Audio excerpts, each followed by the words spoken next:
15 guys on a Division I basketball roster, and you got six coaches plus that's a whole lot of support people for not a lot of guys, half of whom will never see the floor. Greetings and salutations, and welcome to the Odd Coaches Podcast. I am your host, Dr. Keith Adams, and with us today on this Road Down Thursday edition, Captain for Life, Will Cotton. Will, how you doing, sir? I'm doing great, man. Another day in the summer. I love it. And I love that he has the Passion to Beach shirt. Meant to mention that earlier. That is the Hogan Turn shirt, okay? And our favorite administrator, Robert Abney. Robert, what's going on, sir? As always, sir, living the dream, trying to stay cool down here in Central Texas. All right, segment one. Got some basketball changes, folks, that kind of snuck under the radar. We want to put it on your front street, so to speak. Segment two, college football changes. And in segment three, a potential new model. See how that works out. But first, the NCAA Division I Council met last week and took action on a series of proposals related to Division I men's basketball. Each of the adopted proposals are below, and we're going to tell you what was approved and then get our panel's thoughts on what's a big deal, what's a little deal, and what's no deal. So here's the approved proposals. Off-campus recruiters. There was a proposal about off-campus recruiters to permit all 6 men's basketball coaches to conduct recruiting off-campus, but only 4 may recruit off-campus on a day-to-day basis, September through April. Okay, so again, this was supported by the NABC. Official visits. The council approved a proposal by the Men's Basketball Oversight Committee to remove school restrictions on official visits effective immediately. Previously, men's basketball programs were limited to 28 official visits during a 2-year period. Now it's unlimited. Notification of the transfer window. The council introduced legislation to modify the duration of notification for the transfer window from 45 days to 30 days in all sports. In men's basketball, the proposal recommends that the 30-day window begin the day after the completion of the second round of the NCAA tournament. The proposal is expected to be voted on in October. NABC supports this and recommended that earlier. Off-campus inter-squad games. The council approved a proposal by the Men's Basketball Oversight Committee to permit programs to participate in up to 2 preseason inter-squad games at an off-campus location other than a prospect's educational institution.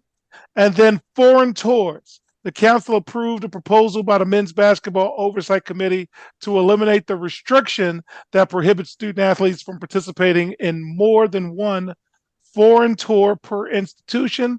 The institution once in 4-year foreign tour restriction remains in place. This proposal was supported by the NABC. Robert, you are our favorite administrator. Out of the proposed changes that have been approved, which one do you think will have the greatest impact? Well, first of all, I guess I knew, but I didn't know. You got 15 guys on a Division I basketball roster, and you got 6 coaches plus that's a whole lot of support people for not a lot of guys, half of whom will never see the floor. So basically you have 6 coaches for the 8 guys in your rotation is what it comes down to. So that I guess I didn't realize that. I think one of the most potentially impactful things here is the ability to play those off-campus inter-squad scrimmages, being able to go out into surrounding communities and use that as a tool for your program, use that as a tool for your university, be able to bring a little bit of money into your program. I think that has some significant upside and for all schools. I mean, not just obviously the Power Four, but that's going to have some pretty significant upside for a bunch of schools, I think. Will, what do you think as the player out of those things that are approved? Which one caught your eye? Um, I guess if I'm looking at them, off-campus inter-squad games seem like the most interesting one to me. Same things that Robert said. You're just bringing in the community. You're bringing in, talent. And you're going to have guys who play just because, hey, man, we went to high school together, or I know your mama. We're around the corner. Whatever. Or I played baseball with you. When we were kids. So yeah, I think that's pretty cool. I think that's something that I think that's pretty cool, and it could be I just think it's cool. All right. So, fans, when we get back, we're going to talk about some proposed changes in college football. Always interesting that they sneak these things in now. We'll be right back on the Odd Coaches podcast. The CKA SAVE Project is an industry leader in advocating for student-athlete, academic, and athletic needs. Through academic and athletic enrichment, the CKA SAVE Project is on the forefront of the issues facing 21st century student-athletes. As student-athletes continue to struggle to find a better balance between academic and athletic success, the CKA SAVE Project offers academic and athletic services to support student-athlete academic success, including academic skills assessment, academic and athletic consulting, academic monitoring, academic and athletic workshops. For more information or to schedule a free consultation, contact Dr. Keith Adams by email at cka@ckasaveproject.org. Welcome back to the Odd Coaches podcast in segment 2. Check your calendar, okay? The council approved additional recruiting calendar changes recommended by FBS and FCS oversight committees, including moving football's early signing date to the first week in December. In FBS football, the July dead period was extended. Beginning July 1st, there will be a 31-day dead period to allow coaches to prepare for the upcoming season without focusing on recruiting. The council also added a December quiet period to allow teams to focus on the postseason and allow on-campus recruiting. The January contact period was extended, which will allow schools the opportunity to recruit high school juniors and four-year college transfers. Robert, the calendar has been updated. What is your thoughts on the updated recruiting calendar? Well, you put in there the January contact period was extended to allow schools to recruit high school juniors. Seems to me like that's much more a portal recruiting period than anything else, right? Because you got everybody coming off of, you got everybody going into the portal at the end of their season. Seems like that's going to be the time when those signings are going to be hot and heavy. Okay. So football also has additional changes.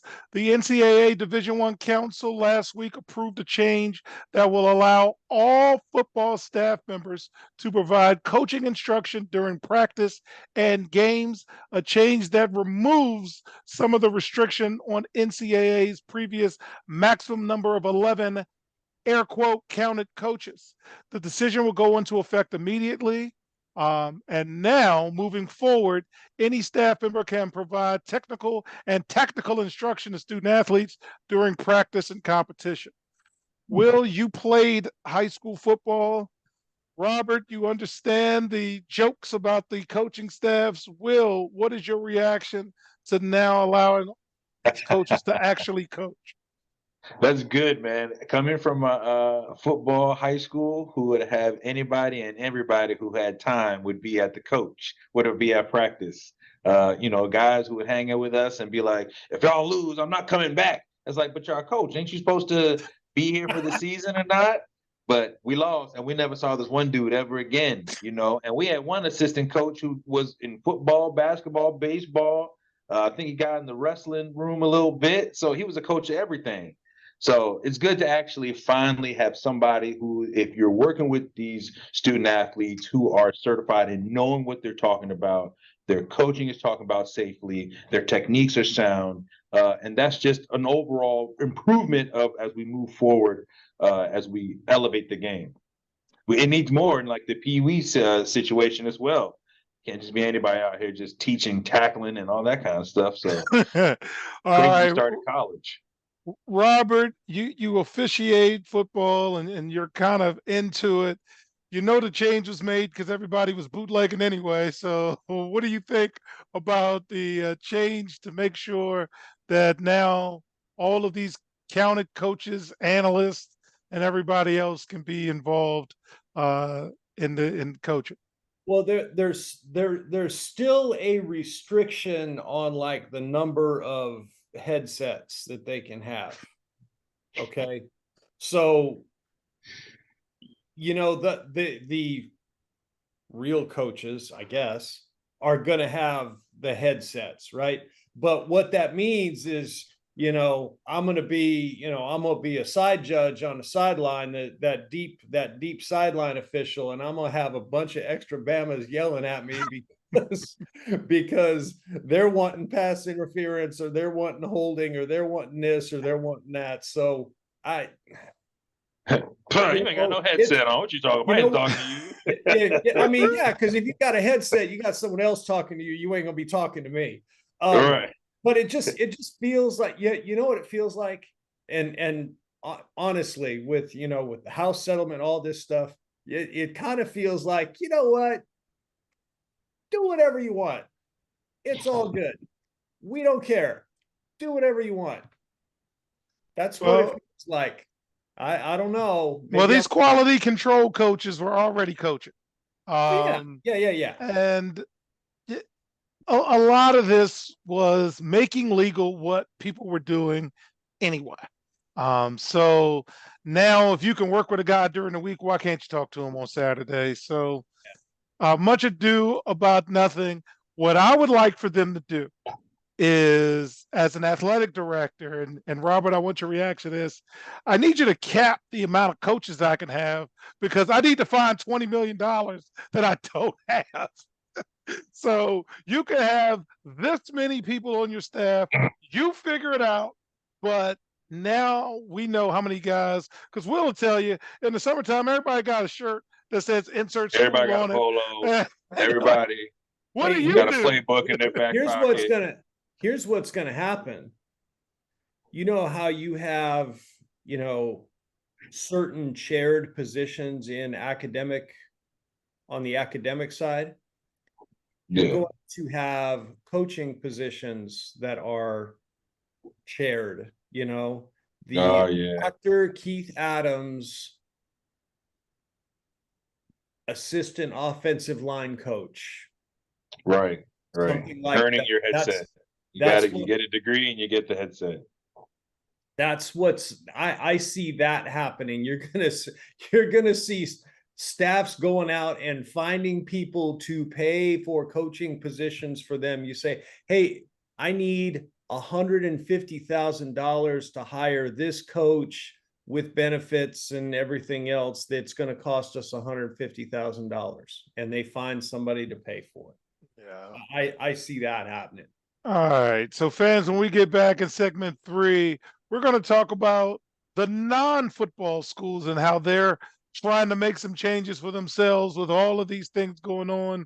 We'll be right back on the Coaches Podcast. The reviews are in for Dr. Keith Adams' book, Finding the Balance, My Personal Journey to Academic and Athletic Success. College professor and student athlete academic expert Dr. Lisa Rubin said, "There is nothing out there like this book, so I do hope people will pay attention and give it a read." Former George Mason standout Folarin Campbell said, "Consider this book an opportunity to work directly with Dr. Adams, just like I did. I assure you that there will be something you can take away that will be useful to you throughout your personal journey." Ryan Waite, a recent college graduate who is a software engineer, said, "I like how the book is based on research, which makes it good for general students as well as student athletes." The book serves as both a memoir to Dr. Adams' 30-year academic and athletic career, as well as an instructional guide to assist student athletes, parents, coaches, teachers, and administrators navigate through the challenges of finding a better balance between academic and athletic success. The book includes over 15 personal stories and anecdotes from Dr. Adams, along with numerous former players and colleagues from a variety of sports and endeavors. You can order your copy at www.ckasaveproject.org. From the main page, simply click CKA Save Project Services and order the Find the Balance book. For more information, contact Dr. Keith Adams by email at cka@ckasaveproject.org. Welcome back to the Yacht Coaches Podcast. And in segment 3, we're not talking about elite college football right now. We're talking about the non-football schools making a pitch to change the landscape. So the House case has caused ridiculous upheaval, and some administrators and athletes from the smaller schools are working to create a new model of governance. The hope is that these Division I AAA programs, which are programs without football, have a chance to give their athletes a little more say, because quite frankly, they haven't had a lot of say with all of these things going on. The full impact of the House settlement is not yet known, but man, let's tell you some of these numbers. There are 128 FCS programs that offer football, and there are another 90 Division I AAA schools without football that include basketball-focused athletic programs such as Gonzaga, Creighton, and yes, Will, St. John's. Organizers say their plan would keep their schools at the D1 level while giving athletes more control over governance without resorting to legal action, because nobody wants to go to court. So this group has enlisted the Pictor Group as consultants, and the plan has a stated mission of treating athletes more like other students instead of employees, because, wait for it, not everybody wants athletes to be employees, including athletes, because tax man's coming. So Robert, with that being said, what are you thinking about this proposal, or the fact that these non-football schools are banding together now? What are your thoughts? Well, first of all, they need to band together, because that's the only way they're going to make sure that they have any voice when it comes to getting a piece of whatever pie there's going to be. I mean, we're still talking about the NCAA tournament. I mean, all of these schools are schools that are eligible for the NCAA basketball tournament. And that's where they're going to get a lot of, they're going to get some payouts from that. I don't know how much good this is going to do versus those Power 4 schools. You still have I don't even know what you call them, that it used to be like group of 5, but basically you have Power 4, you have these guys, and you still have that group in the middle of FBS football programs that are not, that are at a lower level. They're not there. And what are those schools going to do in response to, okay, you got Power 4, you got these guys, they haven't really gotten together yet. And I wonder what that's going to look like. Okay. And speaking of unintended consequences, I'm going to go to Will for this one, because he is our HR compliance guy. Weed is good, maybe. The NCAA Council also voted last week to remove cannabinoids from the banned drug class for championship and postseason participation in football, effective immediately. Quote, the NCAA drug testing program is intended to focus on integrity of competition, and cannabis products do not provide a competitive advantage. The council's focus is on policy centered on student athletes' health and well-being rather than punishment for cannabis use. Any penalties currently served by student athletes who previously tested positive for cannabis will be discontinued. Will, what are your thoughts on that change, sir? It should be used like alcohol. I mean, if you can have people, if you're not talking about, alcohol, or, you're not banning it or anything like that. If you sell it at your stadiums, either both are going to be legal or both should be illegal, but one shouldn't be the opposite the other. Again, I haven't seen two people fight each other, two high guys fight each other. I've never seen it, but I think it does allow any more risky organizations or institutions would delve into that in terms of sponsorship. You know, why not? Why not? You know, and it's a billion-dollar industry and it's only getting bigger and bigger. So imagine if, you know, at some point, you know, is the cannabis brand of, you know, USC, is that a brand? You know, that's millions and millions of dollars. They're starting to look at things like that. I Yes, mean, you come remember on, Snoop Dogg got a bowl now, yeah, yeah, you know, they the got, I gin mean, and shoot, they juice got bowl or FanDuel something. everywhere. All the things that they were been doing in the sports, you know, they're talking FanDuel and DraftKings and beer, and now they're going tequila. Like they're not even being, they're like, oh yeah, this is the Casamigos post game show, you know. So I mean, so why not just make it easier for people on cannabis? I mean, they're actually like, hey, let's do it and let's make some more money. And go ahead. Well, no, I was just going to say, I mean, I could see this being a problem for some schools because there are states where cannabis is legal and there are states where cannabis is not. Yeah, And like BYU. I mean BYU, but again, they're not recruiting people who probably are smoking weed crazy. I mean, they do, but again, that's not who they're looking for student athletes. Is what I'm well, saying. but if you're being recruited by the University of Utah versus Colorado, But that you could know be what's a funny? I significant think that difference, right? they do, but I think the NCAA, it's very strange. They're looking for a top-down looking solution. It's like we'll provide you know, all this stuff for the student athletes who are well-being and stuff like that, and mental health. Instead, they're saying, hey, we have the money to affect legislation. Why not put our money into saying, hey, Georgia, hey, Texas, hey, let's legalize this because this opens up for billions of dollars for us, you know. But instead, they're like, no, Official no. They're like, no, official let's support dummies of the the Georgia student. Bulldogs. I'm telling you, dude, I'm telling you. And a big reason is pharmaceuticals. You know, Texas is like, well, we're not going to do that. All these, you know, medication companies and pharmaceutical companies, we're not going to. Why would we do that? You know, so If somebody from Texas A&M goes to the right guy and says 12th man gummies, let's go. It's on. yeah, Telling you. exactly.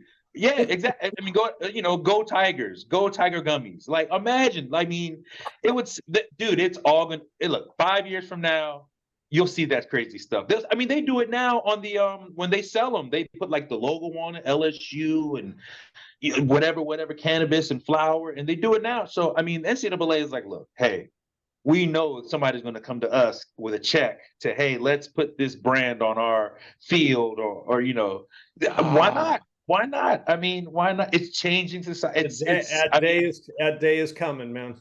It's All coming. right. So with that, next week begins our college football previews. And yes, fans, we do these things strictly for entertainment purposes only. July 11th, the American Conference and the Sun Belt Conference. July 18th, Conference USA and the Mid-America Conference. We love our Tuesday Maction. July 25th, Mountain West Conference and the Pac-2. I don't know how that's going to look. August 1st, an entire episode dedicated to our HBCUs. August 8th, ACC. August 12th, Big Ten. August 15th, Big 12. August 19th, the big bad booty daddy of the Southeastern Conference. And then August 22nd, our college football season kickoff with all of our picks and so forth. Will, which conference preview are you looking most forward to? Oh man, of course SEC. Come on, come on, come on, come on, come on. Okay. And Robert, you're in Texas. You got like 7 conferences there with you. Which conference preview are you looking most forward to? And there's a lot. There's a lot. I mean, you got teams in the Sun Belt, you got teams in Conference USA, you got HBCUs, you got teams in the Big 12, the SEC. There's a lot of football going on here, man. Yeah, I can't wait because again, fans who are listening to the show, I am a part-time prognosticator, and I'm really studying this stuff. So, all right, to close, CKA Save Project experiencing unprecedented growth. We have a refresh website at www.cksaveproject.org. It's one-stop shopping for everything with the CKA Save Project, including a tab for the Odd Coaches podcast. You can read more about our academic and athletic consulting work, our academic skills assessment, our academic monitoring, as well as information about our grants that we're doing, scholarships that we're offering, as well as our postgraduate basketball academy beginning hopefully 2025, 2026. So again, please look if you'd like to be a monthly or an annual contributor.